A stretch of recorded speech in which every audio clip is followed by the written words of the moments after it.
a scripted program obviously isn't going to be live, but there's definitely a live viewership component to it. I think it's really about that water cooler element, and I think it's become a little bit more relevant during, I think, COVID, just because we're so separated, and people are yearning for that kind of communal viewing experience that we've lost. You cannot overemphasize the importance of a strong community. It's what we're trying to build right here, that loyal community of storytellers. And part of that effort was taking this podcast live for the Storyteller Experience. We had 10 incredible storytellers take the stage and share with us their stories along with the content that they are producing. If you missed it, don't worry. We'll bring you each interview over the next several weeks, and then at the end of it all, we're going to launch a brand new season of Storyteller. It'll be the same show with a new feel and a new flow. If you're new here, my name is Sky Muller, a sports anchor turned media support guru. I work with all the top dogs in the media space, helping them tell their stories to the world. Joining me, as always, the one, the only, Christine Chalk, multi-Emmy award-winning producer turned VP and a downright media genius. Today on Storyteller, we're going big. That's right. Dan Cho, VP of Social and Digital Marketing at TNT, TBS, and TruTV. Recently, you've seen some of Dan's work around WarnerMedia on programs like The Go Big Show, All Elite Wrestling, and soon, the return of Wipeout. Dan, welcome to the Storyteller Stage. Thanks for having me. Fantastic intro. I appreciate that. Well, this is going to be even more fantastic. Dan, let me get this one on you. Go Big Show just announced. It's an awesome show. Snoop Dogg, Rosario Dawson. You have to check it out. It just goes bigger than any show on TV. So, Dan, we got to ask, what would be your Go Big Show act? While you think of it, I can help you out by telling you what mine would be. Mine would be catching foods at extremely far distances, like shoot a grape out of a pitching machine 100 yards, and then I catch it in my mouth. Do you think Snoop would like that? I don't think so, but in the spirit of Snoop Dogg, I guess, you put me on the spot there with that question. It's like a talent question. What's your great? So for those who don't know what Go Big Show, it's like an extreme talent competition show. It's actually on tomorrow night at 9 o'clock on TBS. And it's similar to a lot of the talent shows you may see, but this one's a little crazier, a little bigger stunts. So to answer that question, I think it came up in a meeting, I think, so I was trying to get this prepared. I have a little bit of a silly answer, but it's to blow the largest vape cloud you've ever seen. And that I don't think that's actually a talent of mine, but that was my answer. But that's the type of stunts you might see on the show. It's a lot of similar to X Games type of stunts. A lot of kind of like circus type of acts. So a wild kind of extreme stunts. I'm thinking maybe in the future we're going to need Storyteller, the evening edition, where we all come and do our Go Big Show act. I feel like there's another version of this in series 2. But let's talk a little bit more about the Go Big Show. You explained to everybody what it is. One of the things that's so awesome about it is you guys are really reimagining how an audience can interact with the show itself. We're all at home, we're watching on our couch, but you've given people a way to feel like they're still a part of the show. For people who haven't seen it, we've got a quick clip we'll play so they can watch, as you walk us through this, talk through what is this campaign? How does it work for folks who are at home? Yeah, I think one of the challenges we have in kind of linear cable television is maintaining viewer attention, whether it's through commercial breaks, whether it's actually through watching the show. It's also giving people a compelling reason to watch at a specific time. And obviously with the proliferation of streaming, we know that it's even harder to get someone to show up with appointment television. So the things that we figured out with Tagboard is let's make this show interactive. Let's give them a reason to tune at a specific time. It's a little bit of a test, but we want people to give their opinions and basically feel like they have a voice in the show. So we pretty much put up a lower third graphic asking people which act that they kind of went bigger. In this case, that was the question. We kind of switched the question every week, but we wanted ability to for viewers to participate. In that example, we give people a couple choices. They vote on Twitter. We pull it in and we show them the results. So it gives the viewer at home an ability to kind of be part of the show. And I think that's really the goal. And I think with a lot of the programming that's coming down, we always have to think of innovative ways to keep a viewer engaged and giving them a compelling reason to kind of tune into the show. So this is just one example. I think we're working with Tagboard for other examples, but always figure out ways to kind of enhance the viewing experience, really. Dan, a question I get a lot of times is like, my content's not live. How do I make it feel live? Or they think their content's not live. They can't incorporate a live element. Talk us through how you think of it when you're going into these, campaigns or marketing campaigns, trying to develop that audience.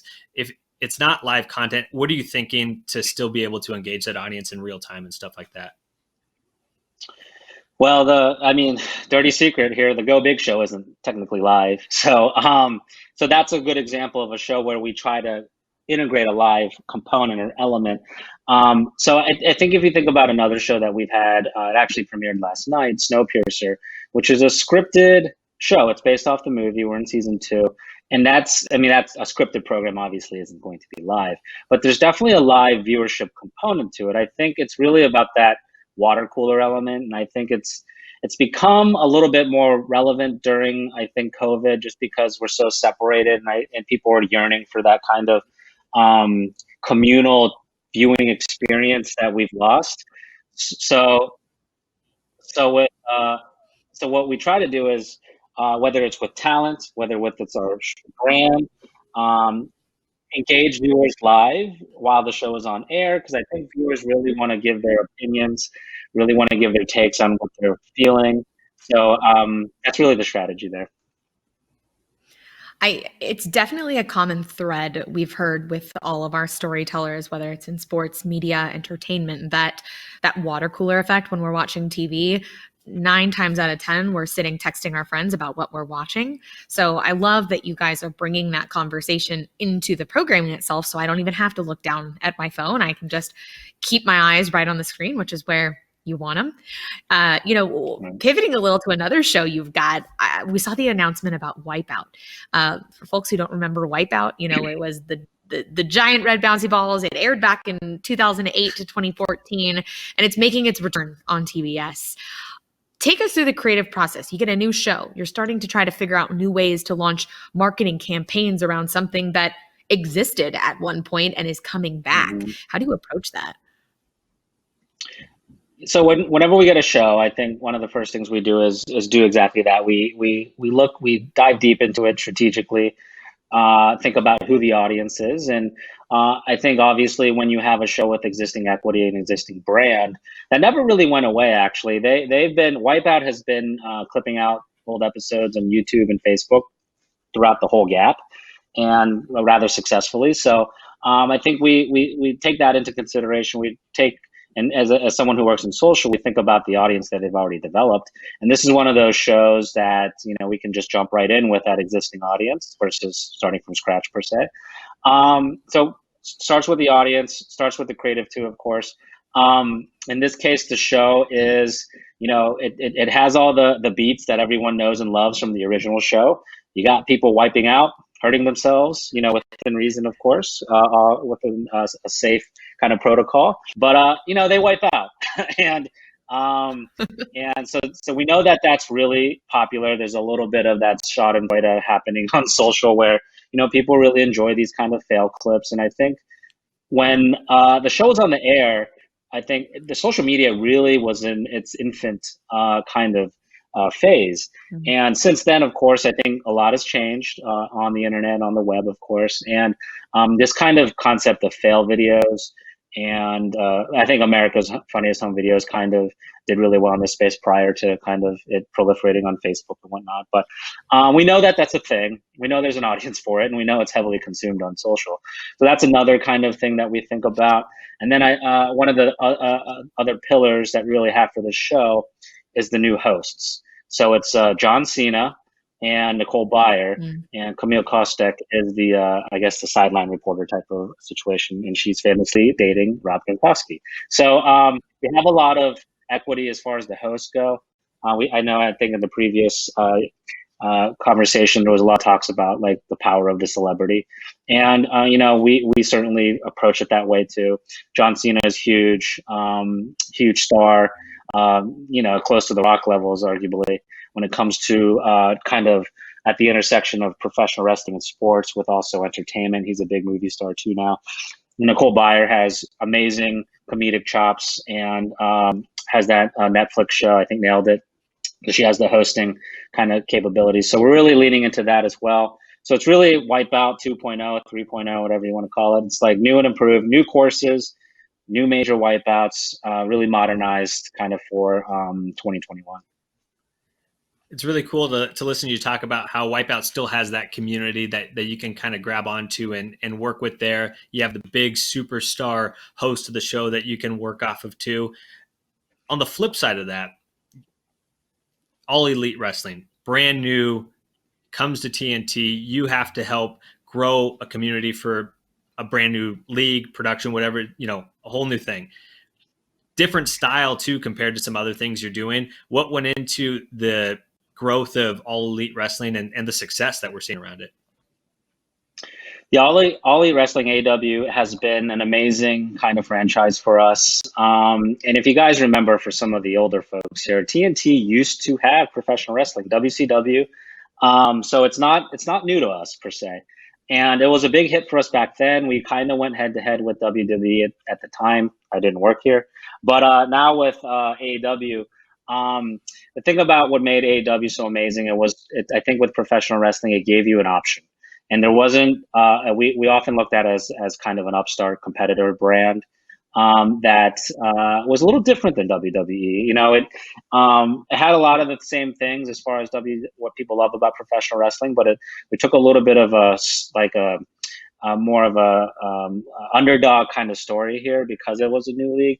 And if you don't, if you don't follow it, the history, it actually started as a YouTube channel, and there was a lot of wrestlers that I won't go into the politics of it all, but there is a lot of wrestlers that obviously didn't wrestle for WWE. So whether they wrestle in different leagues in Japan or more amateur leagues in America, they kind of grouped together to make this league. And it was very digital first, which was an amazing part of AEW's kind of origin story. And it really was a lot of side stories. The wrestlers, the talent themselves, were telling a lot of stories directly to the camera and to the audience, if you will. So that's where it started. And when we did a deal with AEW, it was very, very natural. We had the history with professional wrestling. We also air sports. We have NBA on TNT, amongst other things like March Madness, MLB, PGA. So it was a natural fit. And it was, once again, the intersection of sports and entertainment, which is perfect for us. So it came with some well-known talent, Cody Rhodes being one of them. Famously the son of Dusty Rhodes, and so there was a lot of equity in some of the talent that came with the league, and it was a great starting point for us. And we really wanted to position the league as this kind of underdog, scrappy league that was going up against like Vince McMahon and the very established WWE. And I think we've been successful in doing that. And I think with the UFC and any of the sports guys, we know that this type of stuff just takes off on Twitter. We trend every week, number one, usually on Wednesday nights, and huge ravenous audience. And it's been an amazing audience for us, and they eat it up. And we just kind of have found a lot of success as far as producing content.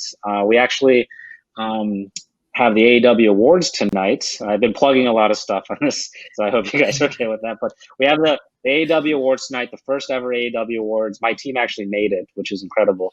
And it'll be streamed on Bleacher Report, which is another property that we have at WarnerMedia. That's awesome. That's awesome. No, feel free to shout from the rooftops. We're here to celebrate what you guys are doing. Looking forward, I feel like you're someone who's always had a really great pulse on trends and what's happening. And, all of you at WarnerMedia, you're on the forefront of what to expect next. So what do you have your attention on as far as media trends go as we roll here into 2021? Good question. I guess if I were to speak to it in a broader level from a WarnerMedia perspective, because I think we're a collection of a lot of different products and assets, obviously, and I'd remiss to not mention HBO Max, and I think that's part of the big strategy for WarnerMedia.